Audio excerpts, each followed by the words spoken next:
Bonsoir mes chers abonnés, bonsoir aux personnes nouvelles venues. Et ce soir, j'aimerais vous parler d'un sujet archéologique mystérieux qui est le voyage au pays de Göbekli Tepe ou Tepi, le premier temple de l'humanité. Alors c'est une lecture que je vais faire précisément, qui va peut-être durer environ 25, une demi-heure, 25 minutes, une demi-heure, je ne sais pas précisément, voilà. Et vous allez voir, c'est passionnant. Justement, c'est le voyage notamment de cette historienne qui s'appelle Bluedio avec Daimian. Ils sont partis en Turquie, parce que ce site se trouve en Turquie, en Anatolie. Et donc, on va laisser la place à la lecture. Alors, m'en voulez pas si de temps en temps, je peut-être peux bugger, parce que c'est une lecture assez longue. Et on y va. Alors, on va passer par d'abord une petite introduction. Véritable globe-trotter, Daimian, le réalisateur du film L'autre terre des dieux, parcourt le monde depuis plusieurs années. Il a immédiatement pensé à Bleu Diot lorsqu'il a organisé un circuit en Turquie. Un périple de 8 jours axé sur les principaux sites archéologiques du pays, et notamment ceux qui figurent dans ses essais sur l'origine des civilisations. Bleuette donc a été emballé à l'idée de l'accompagner dans cette aventure, lui et son groupe de 16 voyageurs, tous passionnés d'archéologie alternative.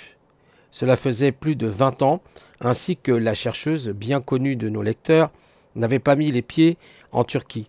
C'est donc avec beaucoup d'émotion que, du 7 au 15 octobre 2019, elle foula de nouveau son sol chargé d'histoire. C'est parti. Après une courte escale à Istanbul, notre avion a atterri à Ankara, où nous avons fait connaissance avec Eden. Notre guide francophone, dès le lendemain, levé aux aurores, notre groupe était impatient à l'idée de découvrir la ville et son célèbre musée archéologique. Nous avons gravi les marches de la vieille citadelle pour admirer Ankara. Nous avons consacré notre après-midi à la visite du musée des civilisations anatoliennes. Le bâtiment héberge de superbes collections qui s'étale du paléolithique jusqu'à la période ottomane, en passant par les périodes hittites, phrygiennes, hellénistiques, romaines et ottomanes. Dès l'entrée, plusieurs reproductions des piliers du temple de Göbekli Tepe annonçaient la couleur, car tous nous avions qu'une hâte, voir de nos yeux le premier temple de l'humanité. C'est parti. Le lendemain, notre guide nous a conduits en plein cœur de l'Anatolie centrale de Hattusha, un vaste site archéologique d'environ 165 hectares situé dans la province montagneuse de Korum, capitale et centre religieux du royaume hittite. Au fil des diverses campagnes de fouilles, les archéologues ont exhumé des ruines de cette ancienne cité plus de 30 000 tablettes cunéiformes. Il faut savoir que la majeure partie de nos connaissances actuelles au sujet de la civilisation hittite nous vient de ces documents extraordinaires. Parmi les vestiges du grand temple, l'autel sacrificiel se remarque de loin. Cette superbe roche d'un verbe tendre veiné de blanc fait l'admiration de tous les visiteurs. Dans notre groupe, plusieurs ont été donc sensibles au magnétisme que dégage ce bloc de serpendinite. Intrigués, Deiman et moi avons demandé de plus amples informations aux gardiens des lieux. Hélas, personne ne semble connaître la provenance de cette pierre verte, comme posée là par magie. Une chose est sûre, il n'y a pas de serpentine dans la région. Alors d'où vient-elle? A-t-elle été ramenée d'Égypte?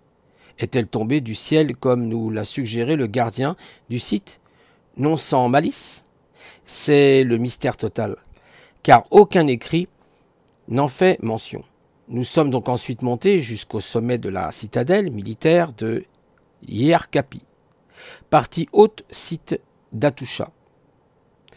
Sous les murailles de cet édifice défensif s'étend un tunnel que nous avons donc emprunté en s'éclairant de notre lampe de poche. Aucun dispositif d'éclairage n'ayant été donc aménagé, il avait aussi noir que dans un four. Néanmoins, ce passage permettait aux habitants de sortir de la ville lorsqu'elle était donc assiégée par l'ennemi. La visite s'achevait, mais il n'était évidemment pas question de quitter Hattusha sans aller admirer le célèbre la porte des lions. L'immense suite comportait donc 6 poternes à l'origine. Il n'en subsiste que 3 aujourd'hui, dont les portes de Lyon. Représentatif de la culture hittite, ces larges entrées se voient agrémentées de part et d'autre de 2 superbes félins représentés debout sur leurs pattes antérieures, la gueule entr'ouverte après une bonne nuit de repos. Nos aventuriers du bout du monde reprenaient le bus pour aller visiter Alaka Oyuk et ses vestiges du 3e et 2e millénaire avant Jésus-Christ.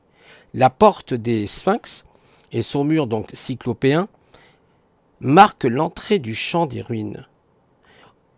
Au musée donc d'Ankara, nous avions pu admirer les idoles, les amulettes, les bijoux, les boucles de ceinture et les objets de culte en forme animalière, comme le cerf de cheval et le taureau, ou plus abstraites comme les cercles des rayons donc solaires ou les staviskas. Curieusement, nombre de ces objets, appartenant à la culture hittite, n'étaient pas sans nous rappeler l'art des premiers Celtes. La plupart de ces artefacts ont été découverts dans les tombes où reposent toujours des crânes de taureaux et de chevaux, placés aujourd'hui sous des protections en verre pour leur préservation. Le bus nous a ensuite conduits à Kultep, l'ancienne Kanesh des Hittites, qui signifie colline de cendres. En turc, en raison de terribles incendies qui a ravagé la citadelle jusqu'à vitrifier ses murs par endroits, le site se trouve à une vingtaine de kilomètres au nord-est de Kayseri. Je parlerai longuement de ce que j'ai découvert sur les lieux dans un prochain ouvrage, écrit en collaboration avec Daimian. Une analyse scientifique d'échantillons est prévue.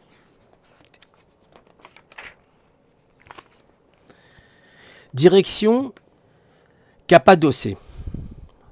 Comment ne pas être ébloui par cette région semi-aride? Son paysage unique résulte de l'action de forces naturelles à l'œuvre depuis des millions d'années. La Cappadoce se caractérise par de hauts plateaux, des gorges et des cheminées formées par les cendres et les laves magmatiques recrachées par les volcans voisins il y a des millions d'années. Ces bouts donc volcaniques, en grande partie des tufs et des basaltes, ont donné naissance, sous les effets conjugués de l'eau et de l'érosion, à une extraordinaire floraison minérale. Cônes colorés, canyons tailladés, cheminées de fées, dômes arrondis, pitons et flèches acérées. De plus, les diverses teintes de tuf, blanc, ocre, jaune, vert, beige, gris, rose ou violet, ajoutent à l'impression de se balader sur une autre planète. Comme le reste de la Turquie, la Cappadoce est extrêmement riche en vestiges archéologiques, d'immenses cités souterraines parfois reliées entre elles par des tunnels, descendent très profond dans les entrailles de cette région lunaire. Ce réseau caché, dont le sous-sol rayonne sur près de 250 km², ce qui en fait le plus grand complexe souterrain du monde. Impressionnant. Nous avons eu donc le privilège de visiter d'entre elles Danrakoukouniou et Ozaknak. À ce jour, seuls les 8 paliers supérieurs de Derunkuyu ont été donc déblayés dès 1969. Ces niveaux ont été donc couverts au public, mais il existe encore 10 voire 12 autres étages excavés plus profonds. Certains d'entre eux ont été partiellement dégagés, néanmoins la plupart restent totalement inaccessibles, car ils sont obstrués par des éboulis. Protégés au registre du patrimoine de l'humanité par l'UNESCO, Derinkuyu fait partie des plus vastes d'entre elles. Les 8 niveaux dégagés à ce jour atteignent une profondeur d'environ 85 mètres. Eden nous a menés jusqu'au 5e palier. Un véritable labyrinthe de tunnels s'est ainsi offert à nous. Des enfilades de salles, des lieux de culte, des celliers, des pressoirs à vin et à huile, des cuisines, des réfectoires, des étals, des escaliers creusés à même la roche, des puits, des cités constituées de véritables lieux de vie. À chaque seuil, les niveaux pouvaient être barricadés par de lourdes meules circulaires, pesant plusieurs tonnes chacune. De la sorte, chaque étage se voyait parfaitement cloisonné et séparé du reste des autres structures souterraines. Heureusement, des conduits d'aération permettent de respirer sans problème.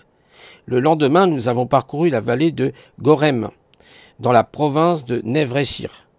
Ces parties de la région étant très accidentée, elle offre des panoramas à couper le souffle. La vallée de Zelv, où nous sommes arrivés, ensuite s'apparente à un canyon modelé par l'érosion. Zelv abrite ainsi de très nombreuses habitations troglodytiques.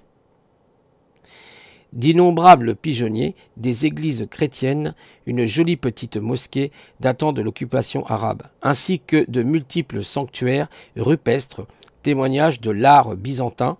Notre guide nous a donc ensuite amenés voir les célèbres cheminées de fées, promenade incontournable pour qui visite la Cappadocie. Ces étranges pitons en forme de champignons, les cheminées les plus impressionnantes atteignent jusqu'à 40 mètres de haut, confèrent un aspect fantastique. On se croirait parfois dans Avatar ou le Seigneur des Anneaux. Le jour suivant, notre guide nous a invités à faire une longue promenade dans la vallée rouge. Ici aussi, nous n'étions qu'émerveillement, tant le paysage est époustouflant, de couleurs et de formes étranges.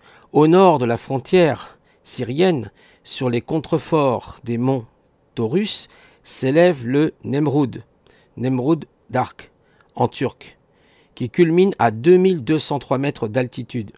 Nous avons quitté notre hôtel au centre d'Adriyaman, où la température avoisinait les 40 degrés. Pour gravir sa pente raide, quel ravissement pour les yeux une fois au sommet, le Nemrut d'Aïd, dominant donc toute la vallée de l'Euphrate, on pouvait voir scintiller le fleuve sous les feux du couchant qui embrasait la plaine en contrebasse. Un énorme tumulus coiffe le mont, flanqué à l'est et à l'ouest de deux terrasses qui supportent de superbes statues de divinés encadrés, d'un aigle et d'un lion. Ce lieu sacré serait le culte royal et conserve toujours son autel à incinération. Selon la légende, le tumulus habiterait le tombeau du roi Antiochos et de Commagène, mais la sépulture n'a toujours pas été retrouvée. Göbekli, nous voici. Notre voyage approchait à son terme. Plus nous descendions vers le sud, plus les menaces de guerre nous paraissaient concrètes. La frontière syrienne est le théâtre d'opérations militaires. Lorsque nous sommes arrivés à Urfa, des véhicules blindés sillonnaient la ville, ce qui ne nous a empêché de profiter pleinement de cette dernière journée, riche en émotions, car le moment que nous attendions tous était arrivé. Nous allions enfin pouvoir découvrir Göbekli Tepe ou Tipi. Protégé sous un vaste dôme métallique, on ne peut malheureusement pas accéder aux enceintes elles-mêmes, juste les admirer d'en haut et en faire le tour, en arpentant le chemin en bois qui ceinture le site. Je savais que j'avais découvert quelque chose de sacré, affirmait Savak Yildiz, le berger kurde, qui a découvert cette merveille en octobre 1994. Pour moi, Göbekli Tepe n'est pas juste un sanctuaire funéraire, comme l'estiment certains archéologues, mais aussi et surtout une chambre de création et un observatoire astronomique. Autrement dit, c'est un temple multifonction. Le plus important à mes yeux, c'est qu'il représente probablement la meilleure chance que nous ayons à l'heure actuelle de pénétrer les pensées profondes de nos ancêtres du néolithique. Après une balade dans les souks et dans le parc du bassin au Carpès, nous avons donc consacré notre après-midi à la visite du musée archéologique d'Urfa, musée qui peut se vanter de compter parmi les plus beaux du pays. Doté d'une surface de 31 000 m², il expose nombre d'artefacts extraordinaires mis à jour à Göbekli Tepe. Mais pas seulement. La présentation chronologique permet de faire un vaste tour d'horizon historique allant du néolithique à la fin de l'Antiquité. J'ai été très impressionné par la hauteur des piliers en T, reconstitués grandeur nature afin que les visiteurs puissent prendre vraiment conscience de leur taille réelle. En effet, ils semblent plus petits sur le site, sans doute parce qu'on les contemple d'assez loin. Nous sommes rentrés en France, les yeux pleins d'étoiles, prêts à boucler nos valises pour un autre voyage, une autre aventure. Serez-vous de la partie? Voilà. Donc, avec des belles images, bon, on ne peut pas le montrer, mais un article passionnant, hein, qui expliquerait a priori que ce lieu serait, si vous voulez, un peu l'origine même, hein, quelque part, le temple, le premier temple de l'humanité, donc qui remonte, hein, quand même au niveau du néolithique a priori.